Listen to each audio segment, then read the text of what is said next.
This is my favorite because Apple Bottom Doorman says, I will protect you until my last drop of blood. And then Lord Fry says, I'm with you. I will also protect you until his last drop of blood. It's the best. And like, that's a mood. I'm Melody Carlisle. And I'm Sabrina Bradley. And this is Heaving Bosoms.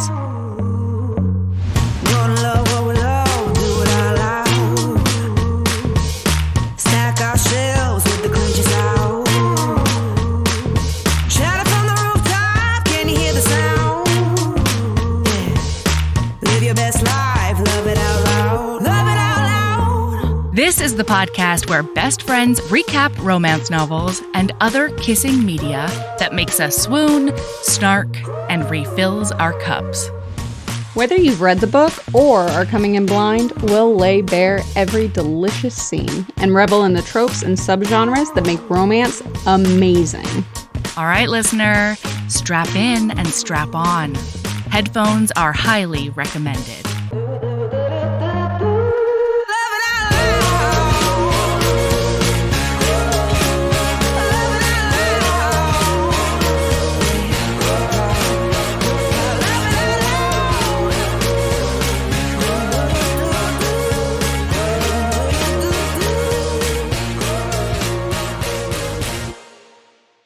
Hello, Mel. How are you? I'm delightfully sore everywhere, is what I am. Is it because you had a delivery of some kind?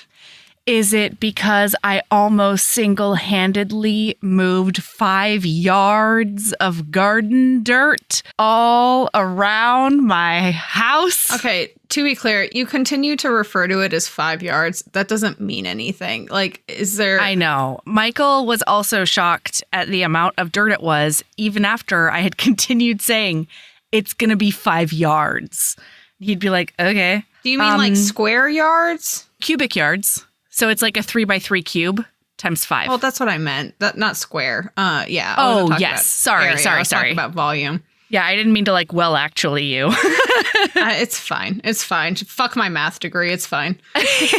I'm sending you a video right now. Oh my Get God. stoked. Am I watching this live on podcast? You are.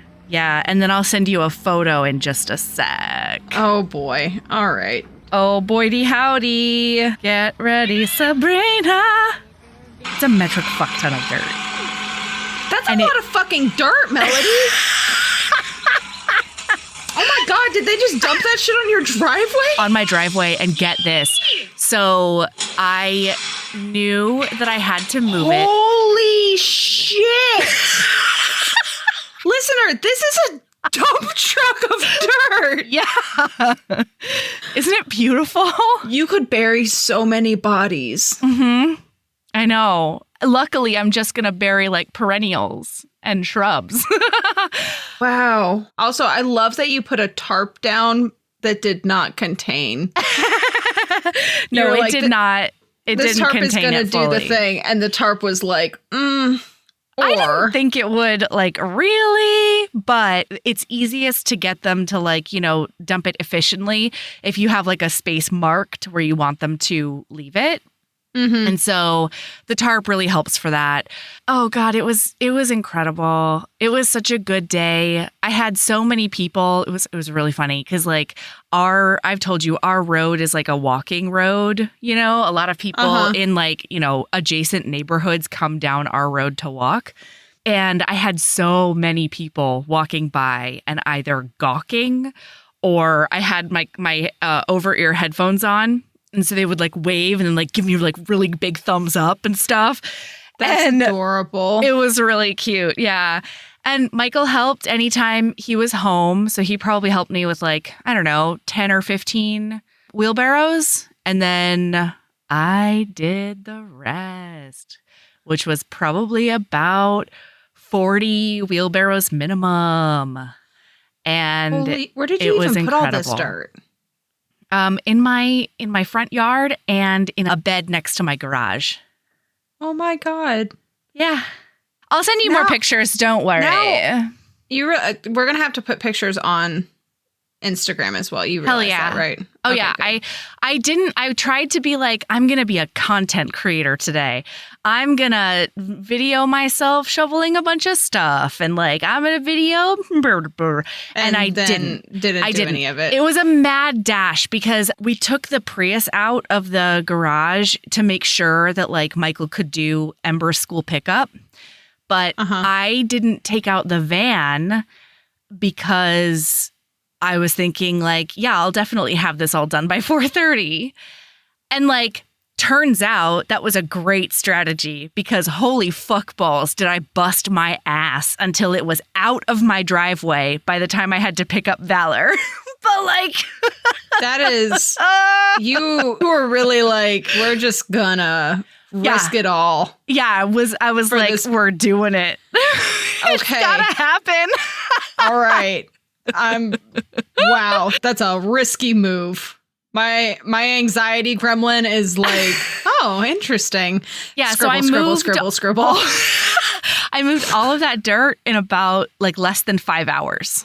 That was me all day. So like, are you like ripped now? I feel like, are we like, I'm just sore welcome everywhere. to the guns show kind of situation? Because I feel like that's what's coming. Not yet, but I'm gonna keep it up.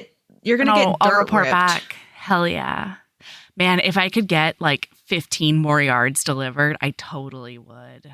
15? Yeah, it's such good dirt. Oh my God.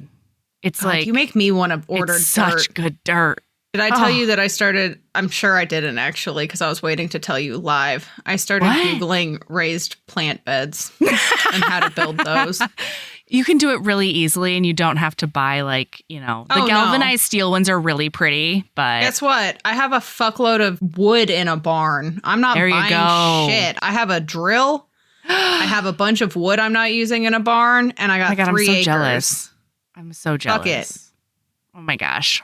Yeah. So like today I went outside and I raked a bunch of it around and I like got it so that it was mildly flat in some places because I didn't do that. I just sort of dumped it, mad dash dumping it where it needed to go. And then we have this pile of wood that are like logs that was just like on our property when we moved here because I guess they pulled out a bunch of trees. And so I spent this evening carrying those around and edging some of the beds with like reclaimed wood that was just around. Look how fancy you are. I know. Okay. And I've been saving all the rocks I dig up on my property. And so that's going to be edging for beds. Ooh, it's so fun. Look how fancy you are. Yeah. And the guy who delivered it was so cute because he called me to be like, hey, I think I'm going to be on my way like pretty soon. And I was like, okay. And he was like, oh, yeah? And I was like, I'm so sorry. I'm so sorry. I'm so excited for you to get here with this dirt. And then when he got here, we chatted for a little while and I was like, I'm just going to get started. I'm so excited. And he was like, you just wait. You're going to be so excited for what this dirt is going to do for you. And I was like, oh. You're like, you have no idea. Good Samaritan. You have no fucking idea. You're making my crazy dreams come true. Thank you so much. Okay, that's like the cutest thing I've ever heard in my life. Oh, I know. I support this. Okay, listen. We have to talk about a book. No, we have patrons. Oh, shit. We have patrons. The other thing I'm super excited about are all of our beautiful patrons who joined. Thank you for signing up for our Patreon. We super love it, and we super appreciate you, and we hope you love all the shit we're doing there, because it's a lot. Okay, oh boy. So, hey, thanks, and welcome to Farisa and Julie. To Kanishka and Liz. Liz R. and J.O. Heidi and Nav B. Deanna C. and Courtney W. And then Fiona B. And last but definitely not least, Susan R.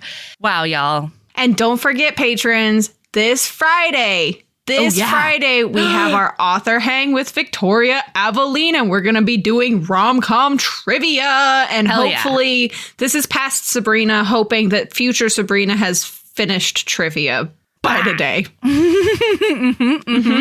Yeah, and you can ask her all the questions that you want about Clicania or anything else you want. Guess what, listener? This isn't a book club. This isn't an interview. No. This isn't any of that shit. This is literally us just hanging out with Victoria Aveline. Yep. For a little while on a Friday night. It's a group activity. That's what author hangs are. So bring your questions, bring your thoughts, bring your jokes, bring whatever you want. Bring your knitting. Bring your knitting. Get popcorn. Yeah, put your cat up on the camera. This is just a bunch of buds budding around, okay? Yeah. Okay? Mm-hmm. There is nothing serious about this, okay? But I mean, like, come with serious book questions if you have them. You know what I mean? I mean, if you have them, but like also be ready to just kind of, vibe. Yeah. We're looking for sleepover vibes. Yes. Oh, grown-up lady sleepover vibes. Hell yeah. All right. Speaking of grown-up ladies, can I just throw out that this grown-up lady felt real seen by this autistic ass-coded heroine? There's the special interest with Harriet and Ravished by Amanda Quick is strong. I don't know if it was intentional, but I was like, I feel very seen now. I loved it. Yeah. Yep. As a person who can pretty much only think about gardening lately. Yeah. Mm-hmm. Okay. Mm-hmm. Absolutely.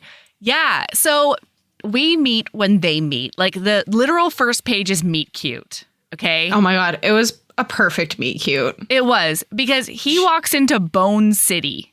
He's like, I've walked into the third layer of hell, probably. There are bones everywhere. Like, that's a human skull. What the fuck is going on? And there's just this, like, blue stocking sitting at a desk with her back to him.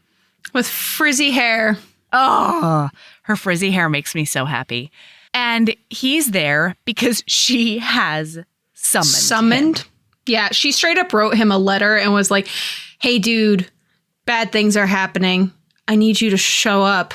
Oh, my God. And you're the biggest landowner in the area, and there's things afoot. Yes, there's intrigue and maybe murder afoot. She was so dramatic in this letter. That instead of just like writing it off, he's like, oh shit, I have to go to Upper Biddleton. Yeah, and he hates it here. I don't want to go to Upper Biddleton. Everybody hates him, and he hates it here. So, because there's drama in his past, everybody. Oh my God. Our heroine is Harriet. Yes. Pomeroy. Our hero is Gideon St. Justin. He is in line for an earldom. Mm-hmm. Yep. Yeah.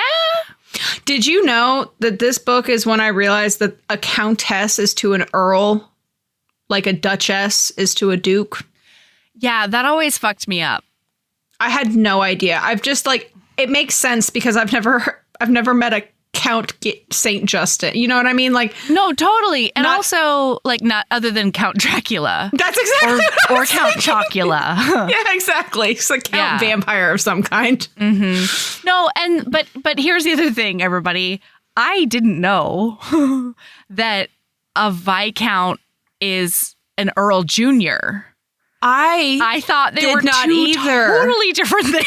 Well, Viscount is his current title. Yeah. Because he's the son of the Earl who's still alive. Well, and it makes sense because there's Viscount and Viscountess and then Earl and Countess. But I thought it was like Baron and Earl, not like Earl and son, you know? I don't know why I thought that. I learned a lot about the gentry. What's the son of a duke, I wonder? What are they? Are they something special? Are they an Earl? It's just going to be one of the courtesy titles of the family, I'm pretty sure. Oh, well, that sounded really official and historical and stuff. Wow. You know who you need to ask is, you missed it at the watch party. You had gone to bed, you yawny bitch. Emily. HB Emily is a fucking genius. She screen shared. Oh, I don't know if she wants me to talk about this publicly. Okay. Well, I'm telling you, Mel. Yeah, tell me and we can ask her, and if not, we'll cut it out. Yeah, sounds good. Okay. She shared the most beautiful spreadsheet that she has where she tracks the names and the professions and the titles because she only reads historical. Oh. It was the sexiest spreadsheet I've ever seen in my life. Wow. Wow. And it was beautiful. Oh my God, I know what my lady love is. Holy shit, I can't believe I forgot about this. Oh my God, oh my God, oh my God. Same. No, you can have it, but I know exactly what you're thinking. Is it so it something happened to at do the with watch party? Oh, no. That one's also very cute. No, I have a different lady love. Oh, wow. Okay. But that is a lady love. I don't know the inside You know of your what? brain. I have 2 lady loves, okay? Leave some for the rest of us, Sabrina. I'm calling it now. We can share one of them. That's fair. Okay, so look, she's sketching these bones, all right? Because that's what she does with most of her day. And she is the daughter of a rector who died. A reverend boy. Yep, he was a man who preached some gospels, and now he's dead. And so she's the daughter. Quick, of note, I understood more about gentry. I understood less about religious people. Okay. Like religious leaders. I was like, what's reverend, rector, or what? Listen, I don't know what religion you're practicing. That I can think when I hear the title rector is that Joe Rector hardly knew her. Oh my God. I just think that it sounds like, I don't know, Rectum. a group of rectums, you know. Oh, like a frenzy of sharks. Or like a flock of seagulls. A rector of rectums. So anyway, continue your actual summarizing of this book. I don't know. I can't. Anyway, so she's puttering around. Yeah. He acknowledges that she is an attractive woman, even if she is unconventionally so. Mm-hmm. And she is, while he's sitting there thinking, that's kind of a sexy lady, she's like, oh, I don't need to worry about this, being alone in a room with a man, because I am entirely unravishable. I am 25 and on the shelf. I'm an old woman who's never gonna be looked at by a man ever. Also, he's got a scar all the way down his cheek and jaw. Oh yeah, he is a y'all. And he's get ready. Thank you, Patreon Discord, because we now have a term for our broken sad boys. They are Sebastians. They're Sebastians. And if they're only a little sad, they're a little Sebastian, which is a really beautiful callback to Parks and Rec that brings me a lot of joy. And it's not actually a callback to it, but it's all I can think about. I'm like, totally. It's a wonderful reference. You sad tiny horse. Let's fucking get it. Anyway, he is a Sebastian. He has a past. Yeah, for sure. So anyway, he's there and he's like, okay, so I'm a gentleman. I'm a big old, in the royal succession kind of, no, it's not true. But, I'm up there. I'm a rich boy. And you summoned me very dramatically. And she's like, well, there's shit going on and I need you to fix it because I need to get back into my caves. And he's like, your caves. And she's like, yes, the caves that I go and I fossil hunt in, they're mine. And I can't go in there right now because there are bandits. And the bandits are storing their ill-gotten goods there.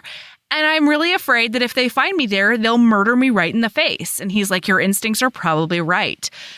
And so she's like, you obviously being born here and raised here and have all the roots here, you care about this area. And so, of course, you're going to feel responsible and need to, thwart these evil villains. Yeah, and he's just like, nice try, lady. I hate this place almost as much as it hates me. Okay. That's exactly what he's thinking. Yeah.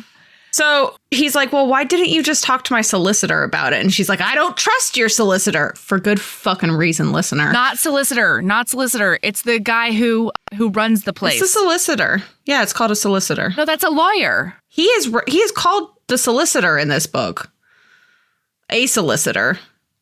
Really? Whatever. It doesn't fucking matter. Who cares? I wouldn't have called this dude a solicitor if it was not referenced as such in the book, to be clear. All right. He's the land manager is what he is. Yeah.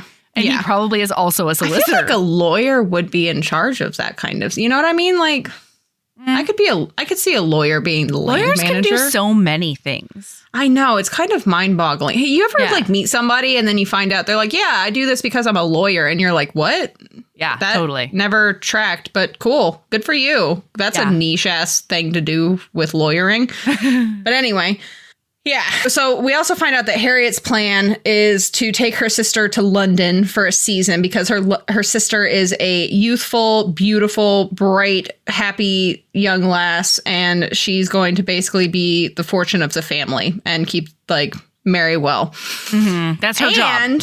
Yeah, that's her job. And Gideon finally is like, okay, fine, I'll do something about the caves, but you need to stay the fuck away from the caves, lady. Spoiler alert, listener, she does not. Well, and I love it because she's like, but I have to show you exactly where the thing is and what the people do. And I can tell you about the schedule of the tides and all the stuff. You need me.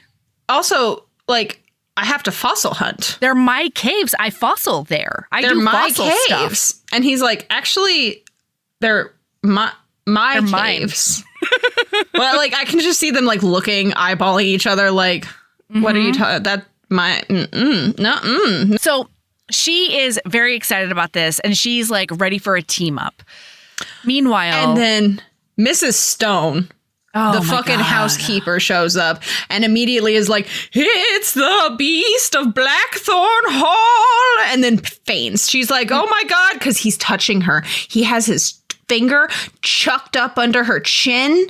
Oh my God, I don't know what in the face, and I'm gonna tell you to stay out of those caves. What is it? I don't know why that's so sad. A fucking pretty sexy chin chuck. I know. And Mrs. Stone has the constitution of a fainting goat. Yes. What is this woman's problem? How does she not have a TBI from all the time she hits the ground? I think that she does. That's why she is the way that she is. Yeah, that makes sense. It's either that or she's a raging asshole. It's probably both, really. Probably both. The entire book, I was like, Mrs. Stone, I need you to fucking settle the fuck down and take 18 steps back, roughly. Yeah. You're being a bitch. Yeah. And so she's like, you can't be around this man. He'll ruin you. He already ruined one rector's daughter. He can't do it again if I'm around. And then she faints. I'm pretty sure you can do anything while you're around because you're never fucking conscious. Yeah. And so she's like, Gideon, because that's his first name. She doesn't call him that right now, but it's fine. Gideon, get out of here because you can't be around when she wakes up or she'll just hit the ground again.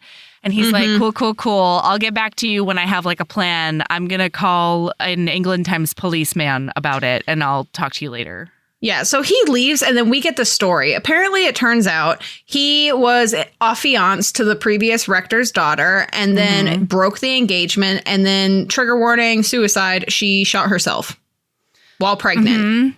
This is the story that we hear. This is not the actual story. Baby.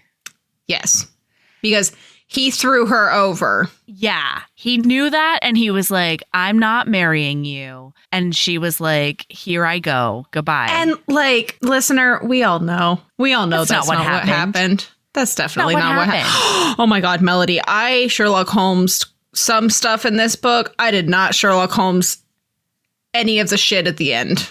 I Sherlock Holmes all of it. Wow. Yeah. You know what? I don't know why.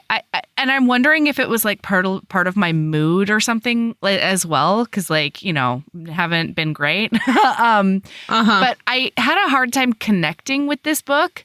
And I'm wondering if that's why I could Sherlock Holmes so much better. Oh, see, I was just delighted by this heroine. And I was just along for the ride with Harriet. Yeah, that's fair. I was not paying attention to shit because I was just so enthralled with Harriet. Harriet and I would be best friends. Totally. No, she's great. She's totally great. But my closest friends are people with special interests, and her level of special interest is like crack cocaine to me. Yeah. Just being around her, witnessing her be so excited about something would be like a direct fucking IV shot of serotonin to my brain. Yeah. And she's the kind of friend that would be problematic for me in the sense that I would be obsessed. I would be addicted. Totally. Yeah. So anyway. No, it's funny because the first time I read this book, I really didn't connect with it very well. And for some reason, then the second time I read it, I was like, oh my God, these people are amazing and I love them and they're so funny. That's all. You know what? That's also how do you... I just don't understand you. Anyway. You and your ways. Anyway. So Harriet's like, Mrs. Stone, don't be a dumbass. Like, I'm unravishable. I am not pretty and I'm old and nobody wants me. So like, even the I'm basically beast of Blackthorn Hall. Dried up husk of a human. Yeah. And also, why would I give a shit? I have my fossils. I have fossils. I don't need any of this. So there is a part of her that's like, oh no, I brought him back to the neighborhood though. You know, she's a little bit worried, but she's also like, I had a really comfy feeling around him. So I don't know. She's like on the fence about it. Mm-hmm. She reads people pretty well, actually. Yes. Yeah. So it's the next morning. Obviously, she railroaded Gideon, because if there's one thing that this heroine is good at, is railroading Gideon into things. Hell yeah. And she railroaded him into agreeing to let her help him by showing him the cave. And so it's the next morning, and she's like, oh my God, I can't believe that these scoundrels who are hiding things in the cave, what if they steal my fossils? And I'm like, Harriet, they don't want your fucking fossils. They want the rubies and diamonds. Yeah. And so Gideon shows up, and it's immediately clear to him that she knows about his past. And he starts regaling her about how it's such a convenient past to have. Yeah. He's like, I can just do whatever I want. I can do whatever I want. It doesn't fucking matter anymore. Everybody already thinks the worst of me, so I could just ravish you right here. And she's like, don't be silly. Who the fuck do you think you are? But also, like, I'm getting tingles in places that I like. I don't know. Yep. And then she starts nerding out. They get into the cave and she's nerding about all of these things. She finds this tooth and she's like delighted by it. And she's at one point she says, I hope to find something interesting in this cave one day. And Gideon looks over at her and says, I already have. And I swooned. Well, and one of the things they talked about was that she can't get any fossils out of there because if she like messes up the wall and it looks different between the times that the thieves are come and go, they'll be tipped off that somebody knows about their hiding place. And I didn't think about this, but Gideon points out that who the fuck else is going to have fucked with the walls other than the one fossil hunting person that goes into these caves? It's going to be a direct line to her. Absolutely. But then she sees this tooth and she's like, I've never seen a tooth like it before. And like, what if they come and take it before I can come back? And he's like, stand down, get away from that tooth. She's like, I bet I could just do a chink, chink, chink. And he's like, no. So she has to like hold herself back and it's ridiculous. Yeah. And he shows her like a diamond necklace. And she's like, oh, cool. But tooth, though. Yep. And he thinks to himself, like, I've never seen a person, like, not get excited about a specimen that's, like, worth this much, you know? No, she's excited about the specimen, not those paltry gems. True. And then, get this, there's a discussion of trespassing. And he's like, if you don't stop coming down here, I'm going to say that you're not allowed. And then it's trespassing and I'll fucking put a guard up there. And then how you're an innocent young woman and then bang he's backing her up against the wall as this is happening. They're fucking kissing.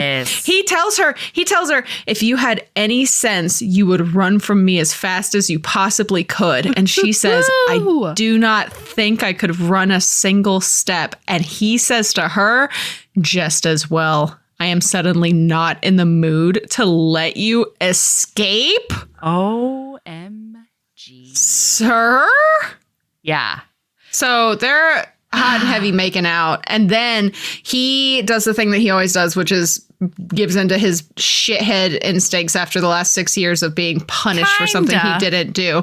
And he tells her that she needs to either get naked so they can lay on the floor. No. Or leave. Get naked and lay on the ground, on this stone ground, or run. Well, and because that's the only way you're getting out of this. And so she does run.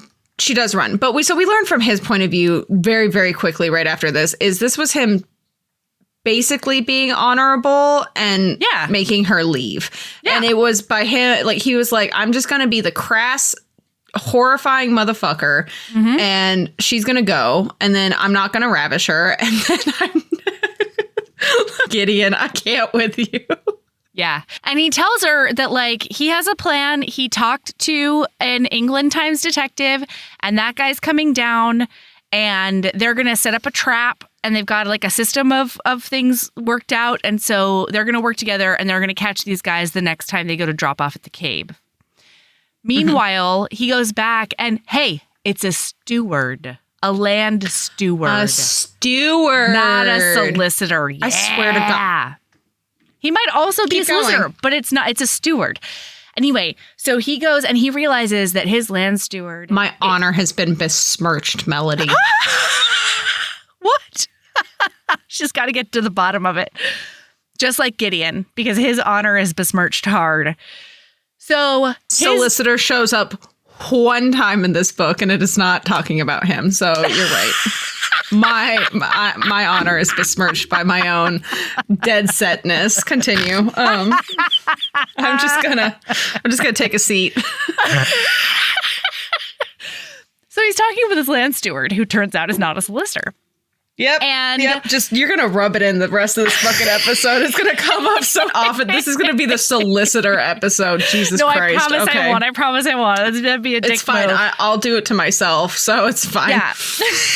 So he realizes that the steward is fucking him over real hard and like skimming off the books and doing all the business. But he doesn't want to tip him off because he has a feeling that if his steward is capable of this, then there's a good chance that he's also part of the looting band of thieves. Well, yeah, so Zippy Zappy, we're Zippy that Zapping. night, it's like the equivalent of the local tiny Upper Biddleton ball, basically. It's like a weekly soiree. And by the way, you want to talk about a word that I'd never heard out loud and said out loud after reading it? A quadrille? Soiree. Oh, soiree. Okay. All right. Like, that's a word that I had read my entire life. Many times. And then I pronouncing it up in that dome. Well, this happened a very long time ago at this point, but like I always thought like I was pronouncing it in my brain, soiree. I mean, that's respectable. No, it's not. It's not when you say it out loud and everybody looks at you and goes, no, huh? I understand, but phonetically, phonetically it makes sense. It's the same thing as hyperbole. It's the same thing as epitome. Yeah, it's the same thing as viscount. It's the same thing. There's so many words. We can go on for hours. Yeah. Boy, howdy, could we. But regardless, so they're at this soiree quadrille. That's a good one. I do like that word. Is it good? Well, because at this country dance, they're not allowed to do waltzes, okay? It's scandalous. Because the waltz, listener, is too sensual. Sexy. Too fucking sexy. Do you ever just think about like what I wouldn't give to just drop some of those people into like nowadays and just into like the grinding central of nowadays like, dancing. I want you to watch Magic Mike. Yeah. Yeah. You want to see a body roll? Okay. Yeah. But anyway, so while they're there, she's hanging out with some fossil hunters, and then Gideon just appears, and he's like, he goes up and he requests a song, and he grabs Harriet and is like, this dance is mine. And then they waltz. They waltz on that floor. And all of the youth are so excited. It's like fucking Elvis Presley walked into the goddamn room. Yes. Like, they're like, yeah! Goddamn, and then Ludacris is here. Yeah. And he's ready to get it going. Pump it up. Get ready, kids. It's a weekend. Anyway, so he and she dance, and they chat. And then once they're done dancing, he just leaves. He did the one dance. And then he left. And everybody didn't ask a single other human which would be the proper thing to do. You must dance with multiple ladies. No. He had eyes for one woman. If there's one thing that we've learned about Gideon, he does not give a shit about the proper thing. If he's just going to kind of do as he pleases. Not if everybody shits on you no matter what the fuck you do. Well, that's exactly it. Is like, why the fuck would I worry about the proper thing if you're going to hate me anyway? Yeah. Which, like, absolutely. Fair. You know what? Good for you, Sebastian.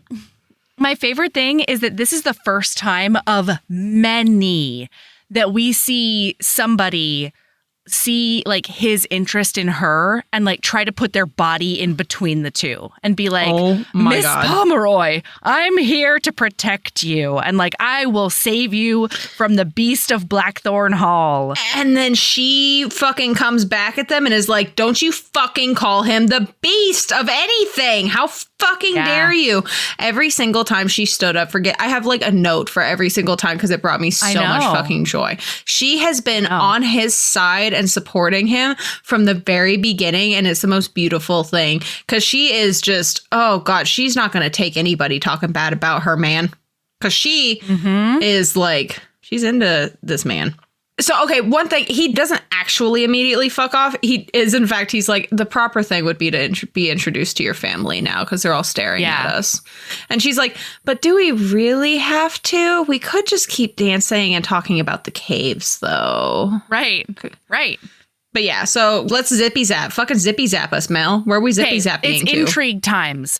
We're zippy zapping all the way to when she's looking out the window at night and she sees two figures walking toward her caves at night. I know I've skipped a bunch, but we're 40 minutes in and we're doing this in one episode.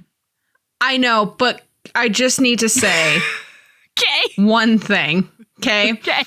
Because Gideon has a quote, okay?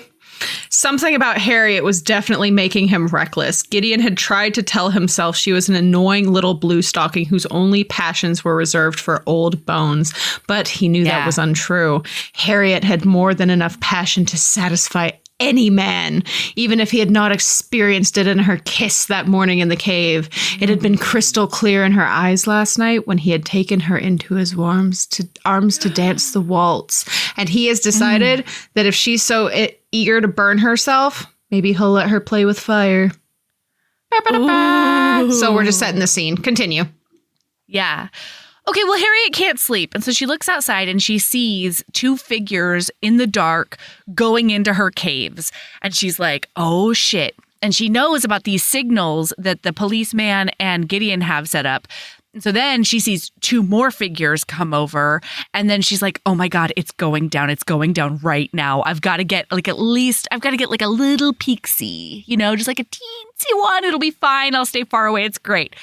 So she hangs out on like the cliffs above the cave, thinking that she's like the smartest cookie in the land, except that then she gets a knife to the throat because that steward of Gideon's is part of that thievery gang, and he was the one keeping watch while the other two dumb fucks went in there first to like drop off the loot.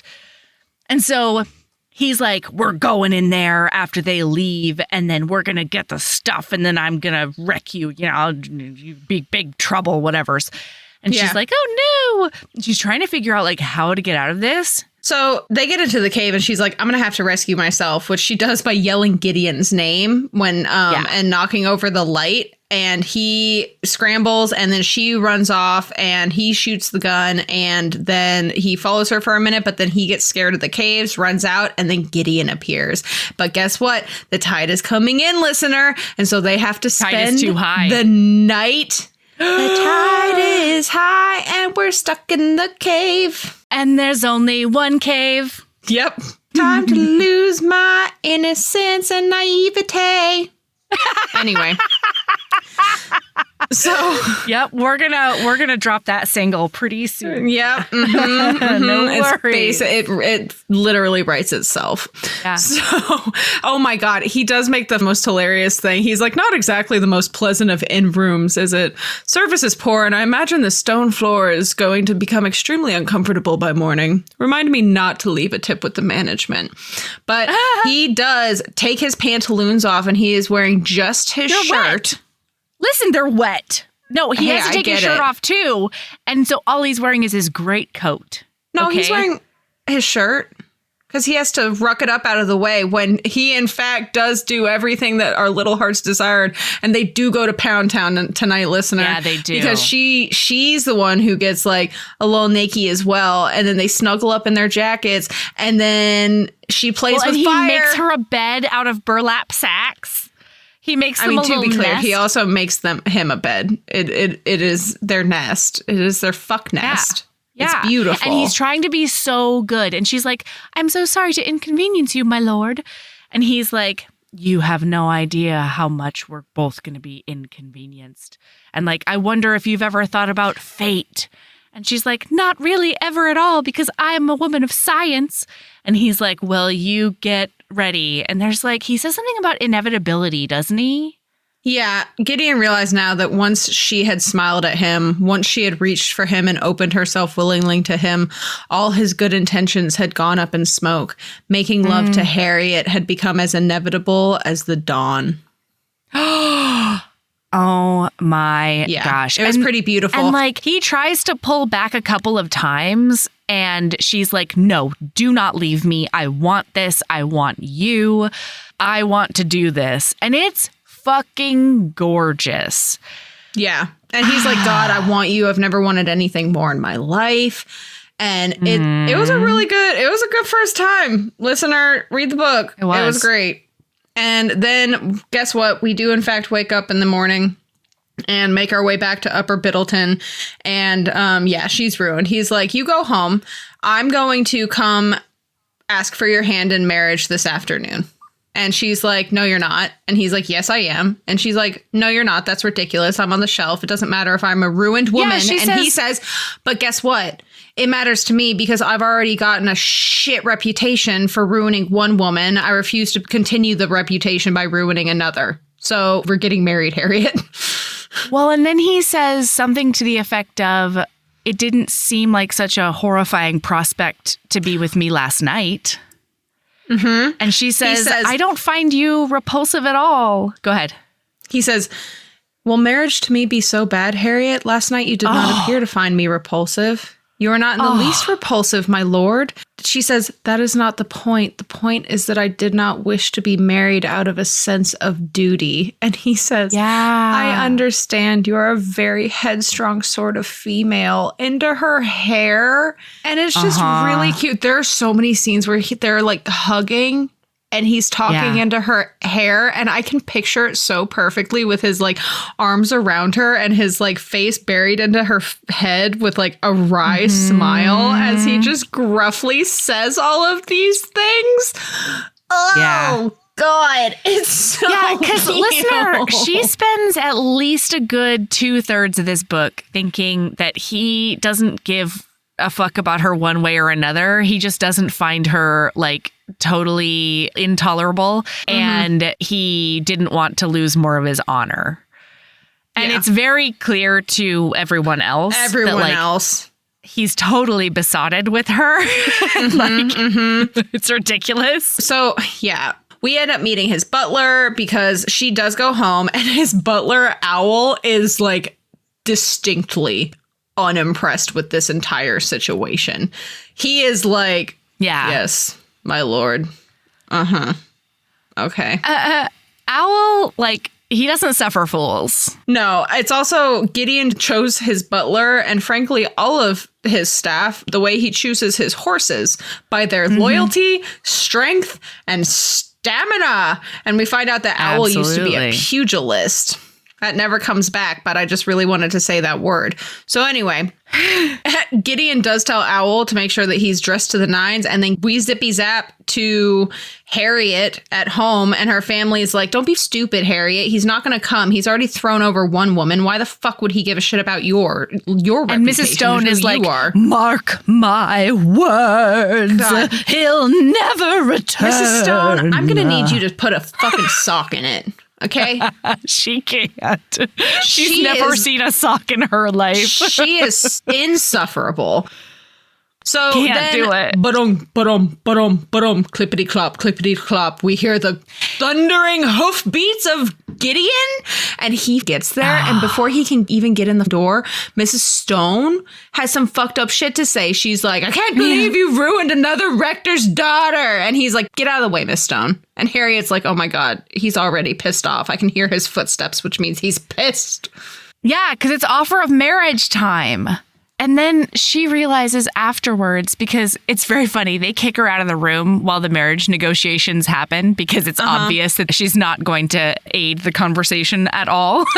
Yeah. And then as she's thinking about it later, she's like, oh no, I'm engaged to a man that I'm definitely in love with. And I knew that because that's why I gave him my virtue.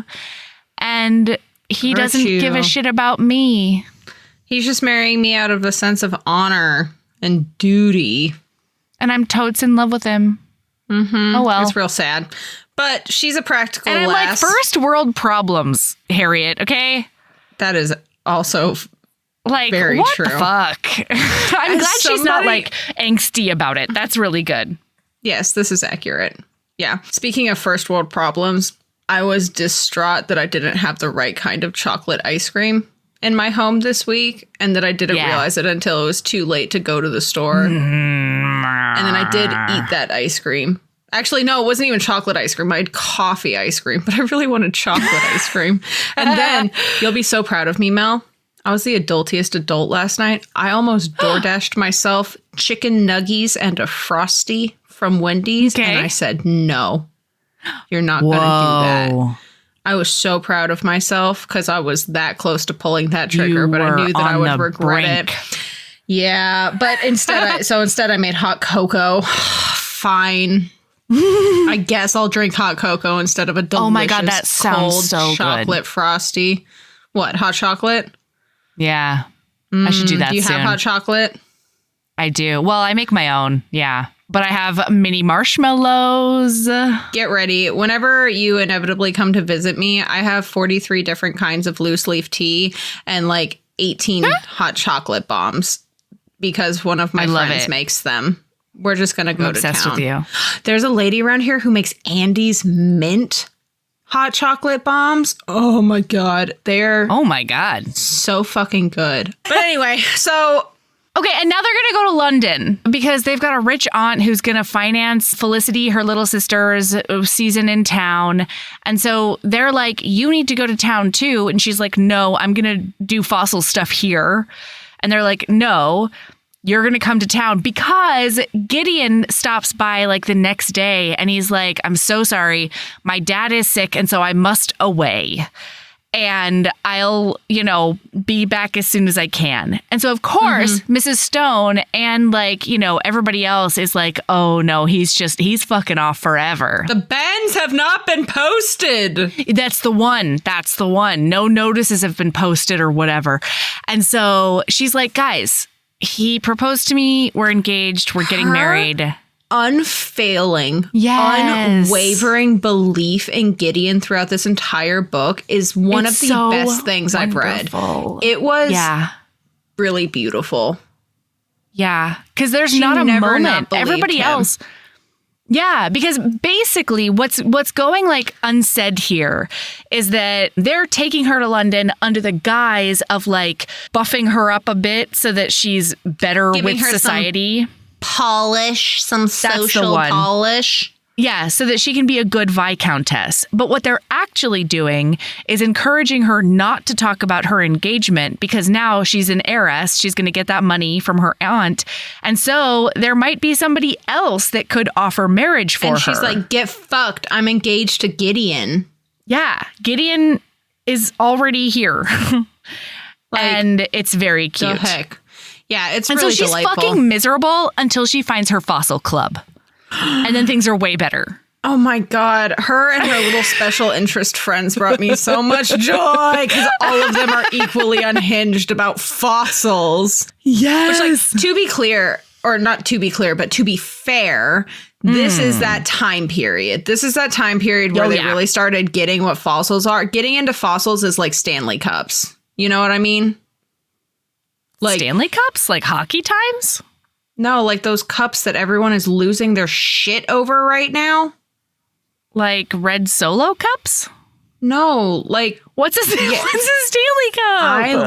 I am one of the least in touch with society, like in touch with what's cool people in the entire Sabrina, world. And I have not been capable of any contact with the outside world. Months. This is months that this has been happening. Mel. Well, apparently it's been a while. People were losing their shit over them for Christmas. People were losing the shit over them for, like, there were fancy Valentine's Day. I am so fucking vindicated. Listen, any of my friends who are listening, Mel knows less than I do about what's popular and cool right now, okay? There's a human being in the world who is under a deeper rock, and I need you to back the fuck off. Said politely and kindly, I love you so much. But anyway, no, totally. So it's like the hip cool thing, right? Like this is cups, huh? Yep. Yeah. It's Stanley cups. No, they're into cups now. Mm-hmm. But instead it's bones of old shit. It's rock bones. Bone rocks. And so while they're there, she is going out to balls and dances and stuff. And this is when we meet Bryce Moreland, that wily weasel piece of shit. Ooh, I hate him. So we're going to give a little bit of his background real quick, because I don't remember when it happens in the book, but he is the one who gave Gideon the scar. Mm-hmm. Gideon and himself got into like a jokey fight when they were a bit too much into their cups. And then not their Stanley cups, though, because that's a later development. I don't want this to be the callback, Mel. I don't want that to be the joke of this episode. No, we need totally. Something of course better. Not. I swear to God. Solicitors? I'm so tired. I shoveled 5 yards of dirt love yesterday. yourself as much as you love a basic bitch who loves her Stanley cup. Like, okay. Oh God, yeah. I don't want it to be that. We have to find something else. Sure, man. We have to find something else. I don't want it to be that. Well, let's keep going then. Listen, right. He cut his face to shit is what he did. And he claimed to do it on accident, but it super wasn't on accident for sure. Yeah, but then Gideon almost fucking myrtleites the shit out of Bryce until somebody stops him, which, like, fair. So and this was like a decade ago. This was like so fucking long ago. And then we find out, listener, because, well, we don't find this out quite yet, but we can't tell them that. Yeah. But I will say that Gideon and he continued to be friends until later on. 4 years. Which says so much about Gideon and his loyalty and all the business. So anyway, Bryce is dancing with her and she's like, he looks like an angel, but I get a wonky feeling about him. And he's like, oh yeah, I heard you might be engaged to the Beast of Briarwick Hall. And she's like, don't you call him the Beast. And why does your face look like that? Did you say Briarwick Hall? Where did that even come from? What is it? Blackthorn? Oh! Oh, no. Briarwick Hall it is. So anyway, then afterwards, Harriet is hanging out with her fossil friends when the Beast of Briarwick Hall does appear and shakes her off into a waltz again. And then he makes some dumbass comment about how it would be nice if she had some affection for him. And she blatantly looks at him and is like, why, my lord, I do.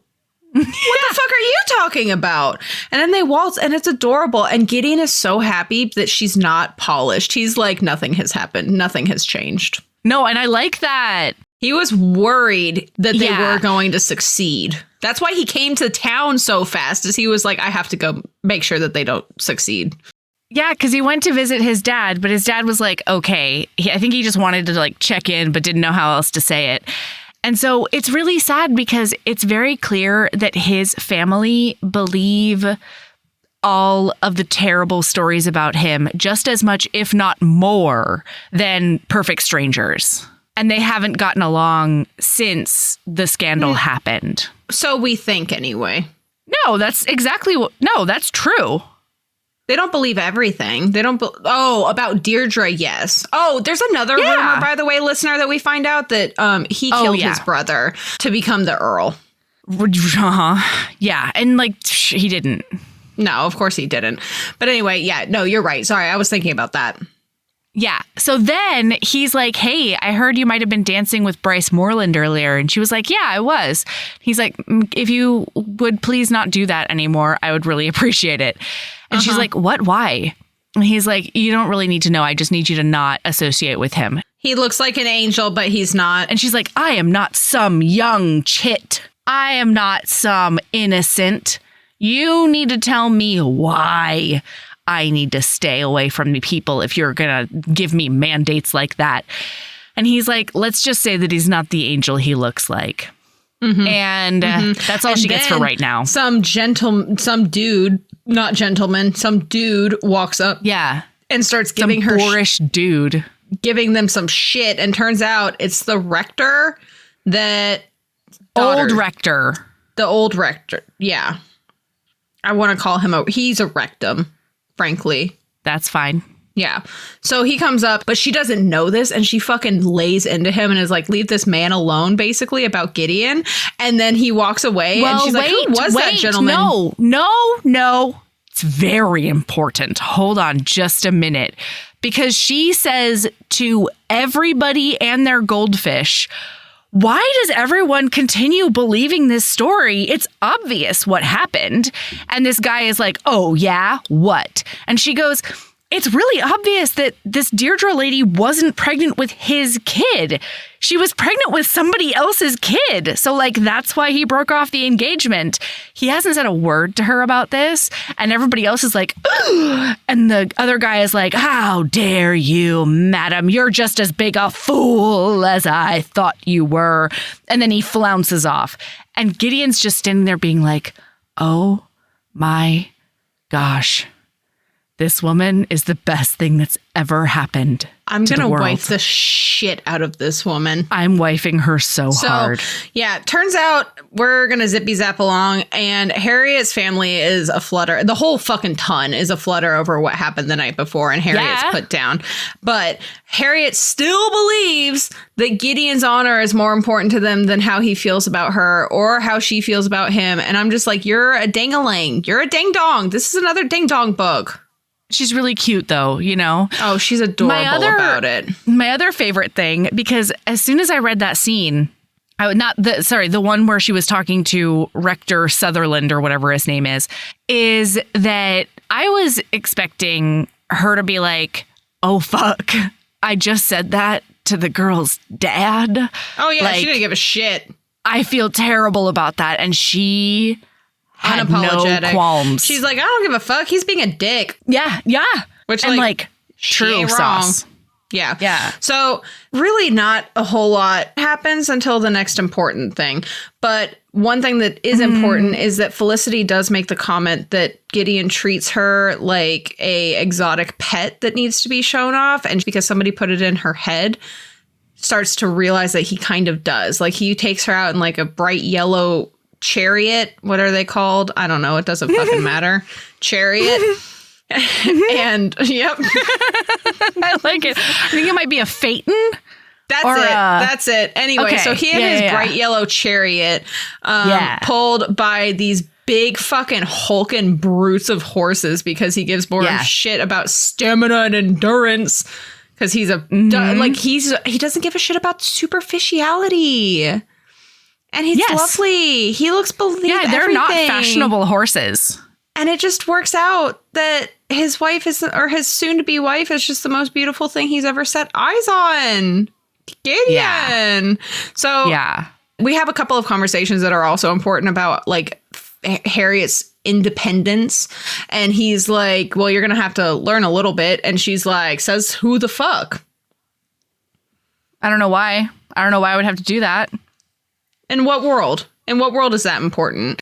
And so she makes a bunch of friends with people at this fossil Lord club. Applegate, Lord Fay, nope, Fry, yep. Lady something Thorpe, Applebottom, probably. Sure. You know what? No, because we have Applegate already.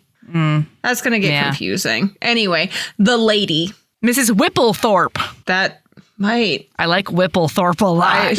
We're going with Whipplethorpe. You just really like that whih sounds today. We got Whick for Briarwick. We have Whipplethorpe. We have Whipplethorpe. It's very fun to say. It's a good one. That's a good one. Okay, from here on out, any England Times lady that we don't remember the name of, Whipplethorpe. Whipplethorpe. Just like, what is it about being able to just like huff that first sound that is just, it's a good one. Very satisfying. Yeah. So listen, fuck. Applebottom is like Lord Apple I doorway. like that even more. Lord Appledore. Lord Appledore. Where Lady just shit's gonna come out of my mouth. Like, it's just one of those nights where I'm too tired, and so I'm gonna do the first association that comes into my head. You're just playing word association. It's fine. It's fine. So anyway, she does make these friends, and they are like, "Oh, hey, we have some cool fossils you should come check out." And so she does go with them to check out those fossils. But guess what? What's actually happening? Wait. Really quick, before that, just really quick, Apple Bottom Door Man has been like, hey, do you want to be engaged to that man? Because I'll marry you like tomorrow. And she's been like, no, step off. It's fine. Like, I'm cool. Well, no, let's talk about teeth and toes marry more. her yet. He has not said that he'll marry her yet, because that comes out when they do in fact kidnap her to take her to Gretna Green. But like, he's been like, are you okay? Blink once. Sure? Blink no, once truly. Blink once if you need help. Like, yeah. Blink. I'll do anything I have to help get you out of this. And guess what? That does include kidnap and kidnap and away. So they get going, and when she realizes that she's being kidnapped, literally, she just sits back to enjoy the ride, because she's like, Gideon will find me. And even if we do get there, I'm not going to marry him. I'm not going to marry Apple Bottom Gate Man. No, we won't. I won't do it. I'm so sorry. Apple Bottom Door Man. It's so cute. And like, and Melody, the way that she's like, I love you just so much. Love you too. Thank you for loving me. Oh my God. How special I am. Whipplethorpe and Apple Bottom Doorman. Oh my God. Sweet fuck. Anyway. Okay. So anyway, Felicity goes over there with her aunt, and she's like, hey, bitch has been kidnapped, and I'm certain of it. And he's like, well, you don't have to say any more. Like, get my carriage. Let's go. And he's going to throw the fuck down. Yes. So he does end up getting to them. And Apple Bottom Doorman and Lord Fry, the only one who gets his actual name, and Lord Fry are like, I will protect you from this beast. And Harriet's like, not a beast. Oh, hello, sweetheart. Wait, really quickly. This is my favorite, because Apple Bottom Doorman says, I will protect you until my last drop of blood. And then Lord Fry says, I'm with you. I will also protect you until his last drop of blood. It's the best. And like, that's a mood. Mm-hmm. That's a mood. Yeah, for sure. So he catches up with her. He ends up ushering them back. And then he takes her in his chariot, and they go stay at an inn. This is great, because he's like, listen. Well, so first of all, she has to like calm him down by being like, oh, I'm so glad that you caught up with us as we went for this very casual ride out around the country where nothing was going to happen and nothing untoward was going on. Oh, yeah, because the reason that he caught up with them so easily as well is that Lady Whipplethorpe's carriage is the slowest, trundliest carriage ever. It's like, even with the head start, Gideon caught up in lickety split that evening. It's not even dark yet. Yeah. And she's trying to be like, the story here is that we were on a friendly ride because you're not going to challenge anyone and you're not going to duel anyone and you're going to keep your shit together and then we're just going to ride off peacefully. And he's like, I feel like I could duel everyone. And she's like, no. So then they go to this inn and he's like, hey, I know that we posted the shit and everybody knows that we're engaged. I know that we don't have to rush the marriage because we know you're not pregnant. But I feel like shenanigans like this are going to keep happening and people are going to keep trying to save you from me. And so I would prefer it if we just got a special license and got married tomorrow. How do you feel about that? And she's like, I actually love it. Let's do it. Yes. It's delightful. And don't worry, now they're in the inn room. Well, hang on, though. My favorite fucking thing, though, is that while they're in the inn, before they ever get to Pound Town, they're sitting there shouting their own flaws back and forth at each other. Oh my God, I forgot about this. I'm stubborn. And she's like, me too. I'm insufferable. And he's like, me too. And she's like, look how much we have in common. We are both so insufferable. And it's hilarious. And then at the very end of all of this, though, Gideon, this swoony motherfucker, says, there's just one detail I would like to clarify. You are the most beautiful woman I have ever known. And then she says, well, there you have it, my lord. Matching flaws. Obviously, we are ideally suited because their flaw is she's like, you must be blind. And he's like, you must be blind too. Because she thinks he's totally swoony. And he's like, I'm hideous and scarred. And she thinks that she's plain and boring and ugly. Oh, God, they're so cute. And then, oh, by the way, he calls her little one. Yeah. And it kills me every time because he is this big, hulking motherfucker. And he's like, oh, little one, I'm going to wreck you. Mm-hmm. And then he does. And it's great. And everyone loves it. Well, and then this is important because there's some talk. She's like, well, do you think that you'll ever love me? And he tells her that part of him died a long time ago, but he will take care of her. He will protect her. She will want for nothing. He will be devoted and a wonderful husband and all of these things. And I was like, honestly, I'd prefer all of that over love. Yeah, that's fine. But don't worry, listener. We all know that he's already and has been madly in love with her for like 5 ever. Right.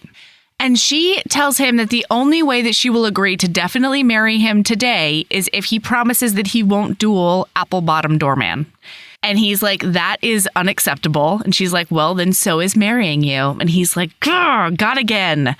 All right. I have a quote, and it's when he finally agrees, she says, very well, my lord, it is your wedding gift to me. I shall consider it such. He swept down upon her, seized her by the waist, and lifted her high into the air. And what is your gift to me? He demanded with a wicked grin. Whatever you wish, my lord. She braced herself against his shoulders and laughed in delight as he swung her around in a circle. You have only to name your desires. And like, there was something that like, it really hit me, not hit me. It like suplex body slammed me. This image of him like holding her. That's like my favorite scene in any movie is when he like picks her up and just like twirls her around. And like, oh, I did not recover for a while at that scene. Yeah. It was so sweet. But anyway, yeah, so continue. And now they go visit his parents. Oh my God. This dinner conversation went off the rails so fast and then it never came back on the rails. And to be clear, the rails is anything not about fossils.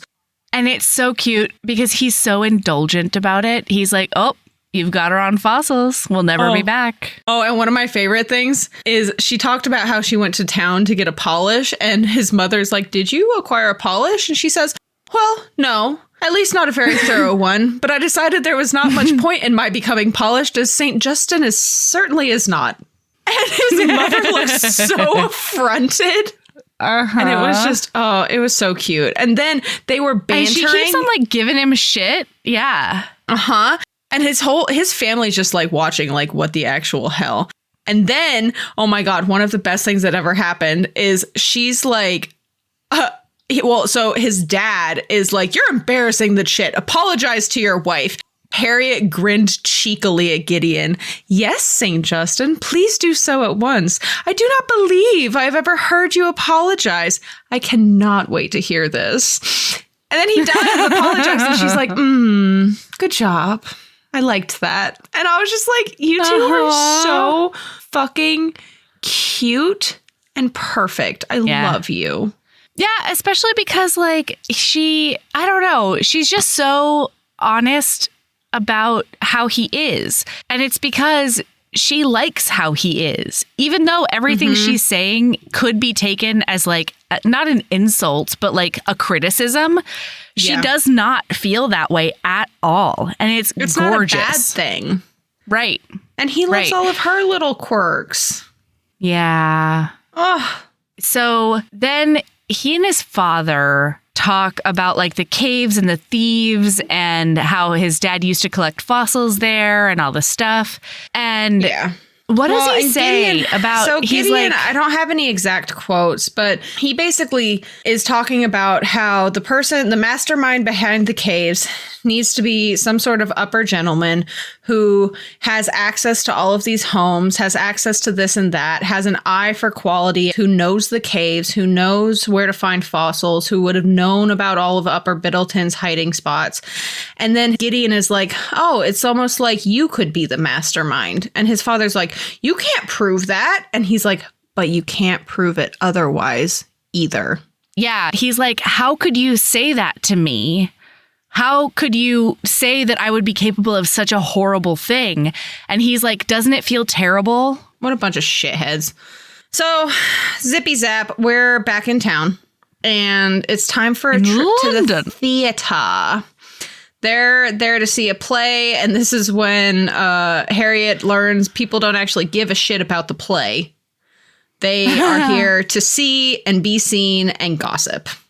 And of course, who shows up but Bryce Moreland, that fuckwit weasel shithead. And he sits down and he is basically like trying to seduce her and like make it clear that he's a prospect. It's wild. And then Gideon shows up and he just completely ignores Bryce. And he walks up to Harriet and like kisses her hand and sits next to her and is like, have you had a lovely evening so far yet, dear? And she's like, yeah, it's fine. Nobody seems to give a shit about the play, though. Yeah. She's so cute. Yeah. And so later on when they're at home, she's like, hey, Gideon, I really need you to stop parading me around like I'm a prized mare. Like, I understand why you're doing it because I'm the only person in the last 6 years that's ever believed anything, like any good in you. And I understand like the feeling that you might have of being like, look, world, this woman thinks I'm good, but like, I hate it. And I don't like society and I don't want to do that. I want to look at fossils. And she also calls him out on being a big hulking brute and acting like a petulant child about everything. Like about specifically Bryce Moreland. Yeah, because he won't explain. He won't explain what his issue was with Moreland until finally he breaks and he's like, Deirdre was pregnant with Bryce's kid. No. This is when we find out that he gave him the scar. Oh, this is when I figured out. Yeah. This is when I figured it out. Okay, never mind. Yeah, my note was spoiler not alert, super listener. Clear. Sorry, listener. You're a Sherlock Holmes. I Sherlock now. Holmes and now spoiled it for everybody. Oh, no. If you didn't already guess that Bryce was the father of the child. Yeah, he's the one that seduced Deirdre or whatever. Anyway, so now they're like being cute and stuff. They have sex and they have the cutest interaction because she is exploring him. He's like, show me that I'm more interesting than your fossils. Treat me as like something to investigate. And so she does investigate. Although, did we really have to start with like a fossil and foot conversation?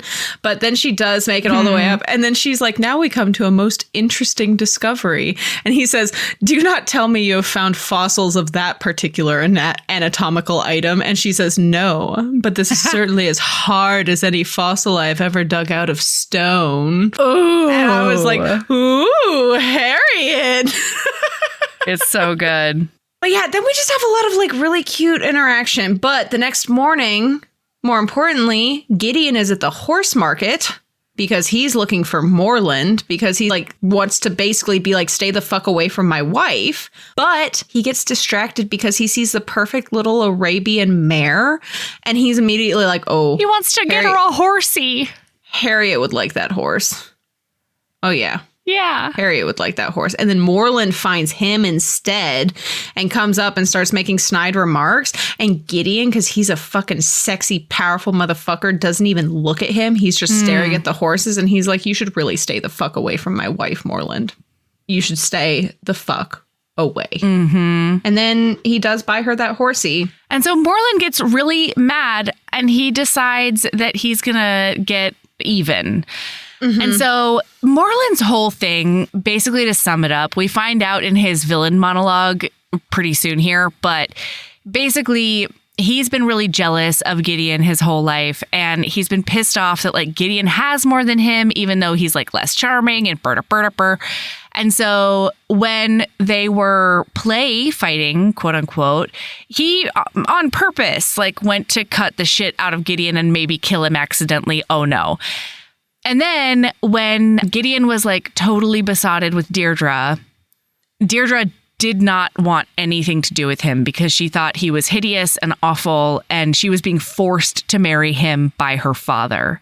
And so Moreland stepped in and seduced her and got her pregnant. And the reason that he wanted to do that is because he was going to make sure Gideon knew he could take whatever was his, especially if it was a woman. And so now she's in the middle of this like this quasi privately owned bone museum. And she's like, well, you can't have me. I'm with him. I like him. I'm cool. And he's like, well, then I'll make sure I'll just take you by force and I'll knock you up. And what are you going to do? Tell him? You're not even going to tell him because why the fuck would you tell the beast of Blackthorn Hall? He's not going to believe you and then he's going to hurt you. And she's like, in what fucking world? Like, you don't know him at all. And you don't know me. Yeah. And so she ends up getting away. Warning. She bashes him in the head with a rock, a fossil, and makes it home. And he is fully knocked out. And when she gets home, she is just horrified. She's in shock, runs into Gideon's arms, and then tells him the story of what happened. And Gideon is fit to be tied. He is pissed. He's so mad. And then we find out that what she's actually worried about, she's like, nothing happened to me, but what if I murdered him? What, like, that's all she cares about. She's like, I might have to go to the continent. What if I murdered him? And he's like, okay, well, I'm going to go check out the body and see what's going on. We know that's not what's happening, listener. He's going to go cause some ruckus. And she's like, okay, fine, eventually. But she wants to go with him. She's like, I'll be your lookout because she's the cutest thing in the entire fucking world. It's so cute. And he's like, no, you're going to go upstairs and stay there. And I'm going to go check out this. So he does. He goes to the place and there's nothing there. There's just some blood on the ground. So then he goes to Moreland's house and then he, whatchamacallits him to a duel. Provokes him. Challenges him? Yep, that's the word. Challenges him to a duel. Oh, he throws a gauntlet. And the best part is that he's like, oh, to make it official, don't I have to throw a glove in your face? Here I go. And he just conks him one. Oh my God. Just smashes his gloved fist into his face. It's incredible. So sexy. And then Gideon goes and asks Lord Fry and Lord Applebottom Doorman to be his seconds. Yeah. Oh my God, it's so cute. And Harriet is pissed when she finds out. She's like, what the fuck do you mean you challenge this dude to a duel? Because the reason that she doesn't want him dueling is she's worried that he's going to die or get hurt. She doesn't give a shit that he's protecting her honor. She doesn't want anything to happen to him. No, he's her lobster. Why would she want him to get hurt? He's her. And so she's like, what? If you haven't heard the phrase, you're my lobster? No. Oh, it's a thing. I don't remember where it came from. You can Google it. It's basically being like, you're the one person in the whole wide world for me kind of situation. I've heard you're my penguin because penguins mate for life. Okay, well, lobster's a different but similar sentiment. Yeah. Lobsters mate for life? Actually, I think they might. Yeah. That's horrifying. But I think it's also How dare you? No, the reason it's hey, listener, to all lobsters out there, I am so sorry about Sabrina. If you're a lobster, don't listen to Sabrina. You're great. I really hope that the 2 lobster tails that I ate the other day were mated. They were mated, and that their lover lobster is not just crawling across alone for the rest of its life. I don't care about eating you. I just don't want to leave your lover mourning you. So I'd rather eat you both. Yeah, is really what it boils down to. Yeah, totally. Mm-hmm. Yeah. So now you know that you should always eat lobster in pairs. I think I'd eat a penguin. Interesting. No, I think the other thing about the "you're my lobster" sentiment is that you're also like the perfect weirdo for that person. I'm pretty sure there's like that element to it. Are lobsters that weird? I don't know. I think I don't know, man. Google it. You know what I mean? I'm so tired. I think I'm putting too much weight and concern into this. Anyway, I don't even remember what I was saying, and now I'm sad about it. Oh, no, you know what she does? She says, if you're not doing this, and he's like, oh, the fuck I'm not. And then she says, if you continue on this path, I am not speaking to you at all. Well, hang on. Before all of this, she confesses that she loves him. Oh, yeah. Yeah. Sorry. That's what I meant by "you're my lobster." Oh. Sorry. I didn't make that clear at all. So No, you did not. I was like, wait, hang on. Something and then we really went important. on a crustacean tangent. We sure did. So anyway, then, she's like, I'm not fucking talking to you. And then she saunters right the fuck back out. And oh my God, he is so fucking delighted. She tells him, you heard me. Not one more word. As of this moment, I am no longer speaking to you, sir. Harriet swung around on her heel and marched out of Gideon's bedroom. Gideon stared after her, torn between a mad desire to shout for joy and an equally strong wish to turn the little shrew over his knee. She loved him. Oh, Gideon hugged the knowledge close to his heart the way he held Harriet herself in the middle of the night. Oh, it's so cute. But anyway, Zippy zapped to a ball where she is still not speaking to him. He literally walks up to her at this ball and says, may I have this waltz, madam? And then picks her up and carries her to the dance floor. Because she tries to like turn her back on him and he's like, no way. And then while they're out there though, rectum asshole comes up and starts spewing some shit again. And Harriet takes this man to the floor and starts wailing on him in defense of Gideon.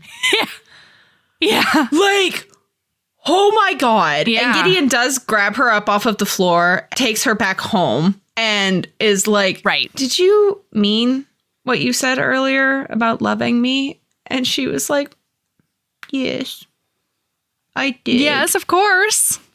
It was super adorable. But then she goes back to not talking to him because the next day she uses her sister as like the go-between. She's like, if you would tell Gideon that he's a fool and a ding-dong, and then her family finds out why he challenges Apple, or nope, not him, the Moreland, to the duel, and they're like, oh yeah, no, this is right.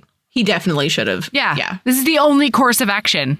The other thing that happens is that she's at her wit's end thinking this duel is going to happen. And so she writes his parents and begs them to come to London. Yes. So his parents show up and he is fucking pissed. And he's like, you entertain them. I want nothing to do with them. And she's like, listen, man, you won't listen to me. So I thought maybe you would listen to them. Which is like, Harriet, that's the funniest thing you've ever said. Yeah, right? So they find out that Bryce Moreland is a big giant coward and he fucked off to the continent and he's not going to do the duel. And Harriet's like, oh my gosh, this is so exciting. And up until now, there's been a bunch of like scuttlebutt about how public this challenge has been. Like, it's illegal right now in England times to duel. So normally you like try to keep it hush hush. But he specifically went to like the two guys that he knew would shout it from the rooftops because they think it makes them so cool to be the seconds. I'm a second. I'm a second. So that everybody would know about this challenge, and Moreland couldn't like squirrel his way out of it unless he did something really scandalous and crazy, like escaping leave to the continent, the island. Right. And so she's like, oh my gosh, did you plan it like this the whole time? And he was like, well, yeah, I was hoping it would turn out this way, but I definitely would have shivved him if I had to. And like bringing my parents here wasn't going to stop me. But then he and his dad have a conversation because he's like, wait, how are you dueling Bryce Moreland? You guys were friends. And he's like, yeah, Dad, I was friends with him until he seduced my fiance and got her pregnant and then wouldn't do it the right thing about it. And then she killed herself. Like, that was really hard. And then nobody believed me that I wasn't the one that touched her and ravished her, because that's the whole thing. The whole thing about town has been that she was such a good girl. She was such a pure rector's daughter that she would have to be forced in order to become pregnant by someone, especially a hulking, ugly brute like the beast of Briarwick Manor. And so the dad is like, wait a second. Oh no, I did it again, didn't I? So I was super impressed initially that you remembered Briarwick. So like that has imprinted on me. That's fine. But now it's Manor instead of Hall. And it just brings me a lot of joy that you just rewrite as you please. You're like, we're out. Smelly fanfic. Time to rewrite. Anyway, so the dad is like, wait a second. He did this? And he's like, yeah, he has the whole time. And like, I didn't touch her. And nobody believed me. And you didn't believe me. My own family didn't believe me. And that's when he said, for all of these years, have you also thought that I killed your other son, my brother? And he's like, what? No, absolutely not. Yeah, we never believed that in the slightest. That was an accident. Yeah. And so we have this sort of family redemption moment. And it's really cute because the mom pulls... well, and before before the mom gets there, he gets his dad's help looking at the list of, because guess who forgot the thieves were a thing at this point in the book? Me too. And because he's looking at this list That's the other subplot. Is like, they know that they got like the guys on the ground, but he's pretty sure there's a mastermind that they still need to catch. Yeah, I had completely forgotten about the thief subplot. It was not even a twinkle in the corner of my eye.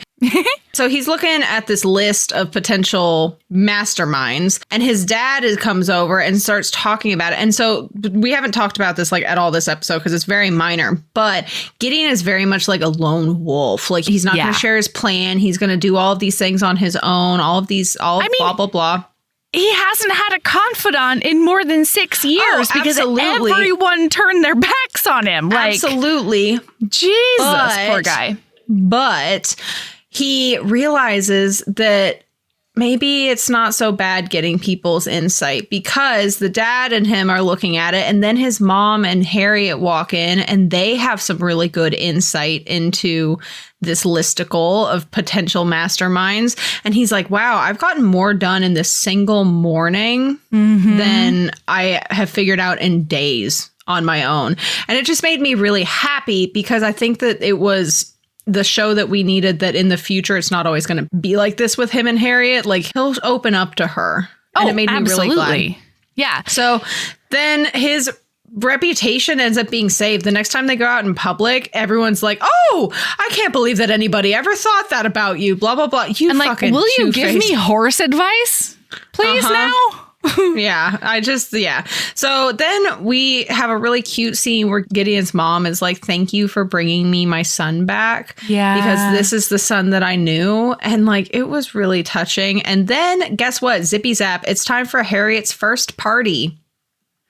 Oh, that's right. They make her throw a party. Yeah. And the only important thing that happens at this party is that they catch that grumpy museum guy and they think that's the mastermind. Right. But he's not. Think again, listener. Because they get a letter that somebody's after Harriet's bones from Mrs. Stone. And I love that Hacklewick. Nope. Yeah, that sounds right. The dad Hacklewick. He's like, I didn't know that Mrs. Stone could read. And I was like, fucking A, dude. Good Lord. So they go back to North Biddleton. He is not interested in going back. But like Harriet's like, my bones, Gideon. My fossils. And so they go. And when they get there, it's night, and Gideon and she go to Pound Town, and it's adorable. And then when he wakes up the next morning, she has disappeared. Well, because she had places to be. She had something scheduled on her planner, and it was check bones. Check bones immediately. Look fossil. Yeah. Quickly. And so she goes down into the caves, and she's in the caves working on her wall. And then she doesn't notice that somebody has come up behind her. And when she turns around, it's Rector Rectum. With a pistol pointed at her. And then, listener, I did not Sherlock Holmes this at all. We get the truth. Apparently, Rector Rectum killed Deirdre. Killed Gideon's brother, and then accidentally shot Deirdre and covered it up and made it look like Gideon, or she killed herself because of Gideon.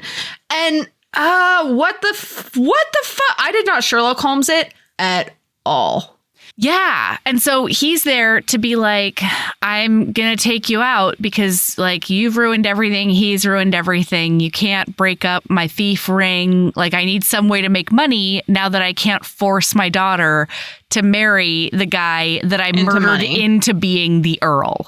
That's the reason that he killed the brother, because the brother was already affianced to someone else. And then Gideon shows up and gets him on the ground and saves the day. And that's basically the end, listener. No. They're together forever. The pistol goes off. Kaplow! And then an entire slate comes off of the wall where she did find T-Rex, that tooth. Right. And it's a full T-Rex skeleton just on that wall. T-Rex. Yep. It's a full T-Rex skeleton. It's like she can see the whole thing right on the side. Oh my you know God. what I mean? I totally forgot to talk about this early because it's the end. We have the epilogue. It's adorable. Yeah, they're together forever. It's wonderful. Fantastic. Whatever. One of the things that I forgot to talk about earlier, it was just like a random side note that brought me so many swoony feels, was when he was like, I can't wait until she's pregnant. And then once the babe is born, I can't wait to see her holding that child sketching fossils. Yeah. Oh, Gideon, you're so in love. I know. Well, and he also says that to her out loud at some point. We get like the full love declaration. Oh, yeah. He does say, I love you. Yeah. Listener, just in case you were wondering. Just in case you were curious. He comes to his senses. But yeah. So the end, listener. It was wonderful. It was delightful. It was a romp. No regrets. It was great. Super appreciate. I've never read an Amanda Quick before, but I have heard that this is a delightful one. Yeah, I really enjoyed it. It was a romp.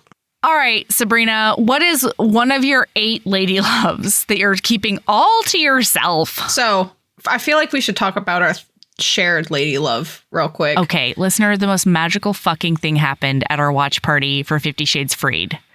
Oh my God. So HB Emily loves collecting old-timey historical novels in physical form. Like the paperbacks from yore, not old-timey historicals, but like 1990s paperbacks of historicals. Yes. And so we were all on the call. Yeah.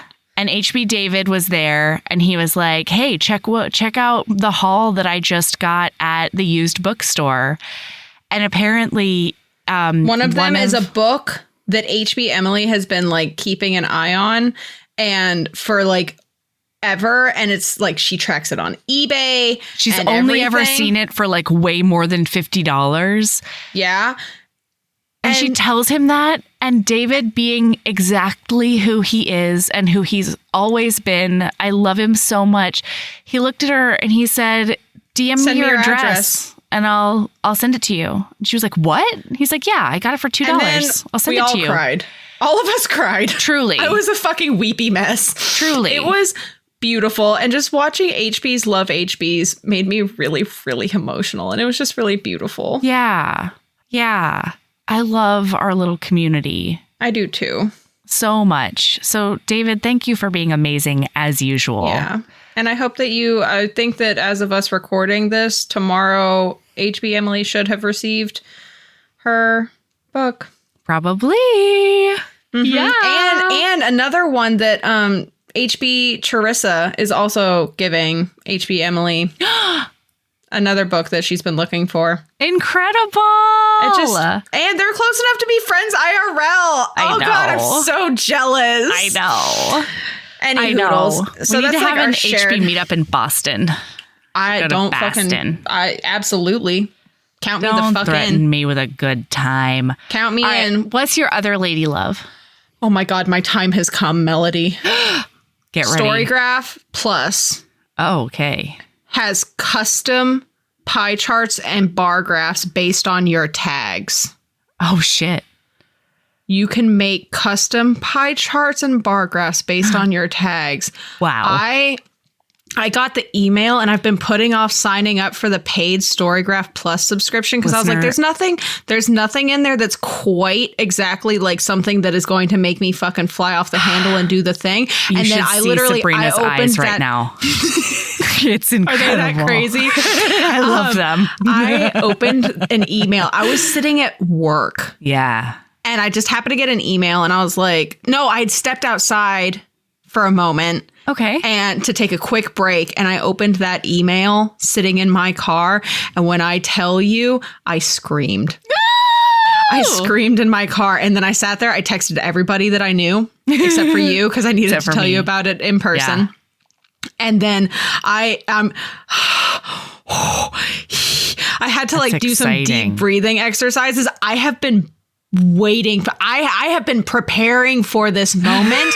I have almost 1,300 tags.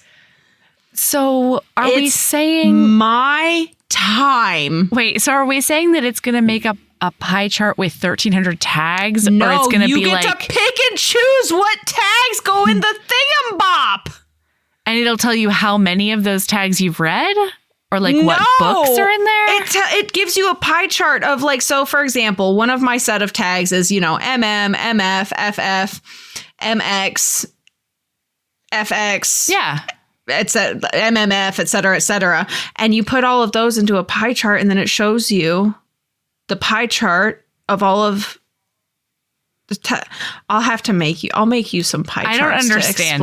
It'll tell you how many books you've read of each one. It's just a pie chart of each how many books you've read of each tag. I could make these pie charts myself, but I don't have to because Storygraph will do it for me. And now I pay for the pleasure of them making it for me. Look at them go. Look at you go. Look at your dreams coming true. The only thing as of right now is that you cannot edit these charts. And I need to be able to edit and add and remove tags from the chart for it to be a perfect thing. But guess what? I have already emailed them. I love you so much. Requesting the ability to edit them. Anyway, so that's my lady love. My lady love is Storygraph has pie charts and bar graphs now. I love it. Oh my God. It's like I've been unintentionally preparing for this my entire Storygraph life. Ooh, it's so great. Anyway, what's your lady love? I mean, I think it has to be get yourself 5 yards of dirt. It's gotta be. It's gotta be. I was waiting. I was like, I don't know that I'm gonna accept anything else. I'm sorry, everyone. If you get yourself your version of 5 yards of dirt, because does it sound crazy? Yeah. But boy, it's just going to kickstart you into everything you want to accomplish. And it's so exciting. And like, maybe you'll smell a tiny bit like manure at the end of the day, but you'll be the happiest pig in slop that's ever happened. Happiest manure smelling person in the entire world. Yeah, and your butt is going to be so delightfully sore from like clenching and lifting all day, you know? Ooh. Mm-hmm. Oh my gosh. And I felt like $10 zillion being like, look at me fucking doing this, you know? Like it's a big accomplishment to go from that giant pile of dirt to my driveway is clear. I'm going to make a reminder to make sure that there's a picture of this for Instagram, because like it is truly a mind-boggling amount of dirt. And Melody looks it's a physical so fucking happy digging around in this dirt. Who took that picture? Michael. Oh my God. He really caught the crazy eyes. Crazy eyes. Yeah, I know. Yeah, it's beautiful. I think it's because my eyes were only crazy while I was looking at that dirt. You were like, this is what dreams are made of. Yes. So anyway, yeah, I'm so excited. This shit, it was so light and fluffy, and it's like the perfect amount of compost and like fertilizer and manure. I'm gonna have to figure out how did you even find where to get dirt? I did a Google, and then I did a lot of calling and a lot of comparison shopping and a lot of figuring out delivery fees and a bunch of other stuff. Okay, I'm going to talk with you about it because I think that it might be better. Like, I don't know that it depends on how many raised beds that I make, you know, and you can probably get less delivered. You know what I mean? Yeah. But you probably only need like maybe 1 or 2 yards if you're just doing raised beds, especially if they're like, 12 or 18 inch raised beds. Mm-hmm. Okay. You won't need as much. Yeah. I'm just like, it's one of those things where like debating between like, do I just get bags or do I just go ahead and get a whole host of shit delivered? Yeah, we can chat about it. Yeah, I have questions. Yeah. All right. Well, keep being a badass. I was so fucking close, Melody. I was like, oh my God, I almost just forced us to keep talking for a little bit. I am 9 stitches away from being done with my second knitted while talking on podcast washcloth. I was so fucking close. Well, I bet you can do that by the time we come up with a keep being a badass. That's not Stanley Cups? Yeah. Keep being a badass and love yourself as much as you love Lady Whipplethorpe and Lord Applebottom Doorman. And boy, howdy, as much as you love a fucking fossil tooth. Because, like, she could not shut up about that fossil tooth the entire fucking book. And you know what? Sabrina, they're so much better than toes for identifying Applegate. Applegate, why do you care so much about the metatarsals, okay? He wants those feet bones. I'm so sorry. Bad. You don't know who I'm talking about. Applebottom Doorman. Yeah, that's the one. To be clear. Bye! Damn it. 4 fucking stitches. Did you get distracted?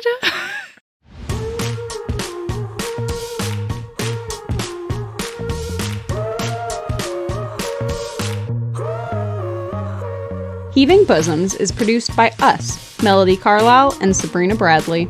Editing is done by Melody Carlisle. Our theme music is by the incredible singer-songwriter Brittany Fonts, and our art is by ultra-talented author Kate Pryor.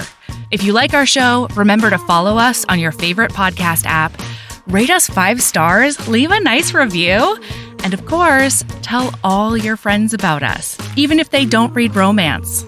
If you want to get in touch, you can email us at heavingbosomspodcast@gmail.com. If you want more of us, visit patreon.com/heavingbosomspodcast. You can also find us on Instagram at Heaving Bosoms, on TikTok at Heaving_Bosoms, and in our Facebook group, the Heaving Bosoms Geriatric Friendship Cult. Head over to our website to sign up for our newsletter, get our Reading Embrace printable, and check out my audiobooks at heavingbosoms.com. All right, we'll be back next week with more swoons and snark. See you then.